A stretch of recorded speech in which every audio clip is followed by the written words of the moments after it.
BPL জুড়ে অনেক কথা চলছিল আমাদের ভিতরে। গত এই রংপুরের সাথে ম্যাচটা হারার পর আমরা অনেকেই বরিশাল সাপোর্ট করি না, ঠিক আছে, সবাই পোস্ট করছে, রংপুর পোস্ট করছে ম্যাচ হারাই আছে, পোস্ট করে এগুলো করে ভাই তোমাদেরকে বলতেছি ভাই, দিন শেষে আমরাই কিন্তু চ্যাম্পিয়ন ভাইয়া।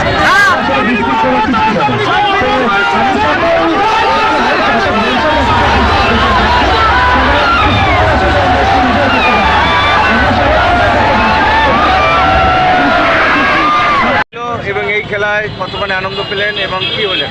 খারাপ ম্যাচ হিসাবে জিতছি, আমরা খুব খুশি। কাম কাজ তুই আজ খেলা দেখছি, আল্লাহর রহমতে সামনের দিকে আমরা খুব মানে আনন্দিত। কি কম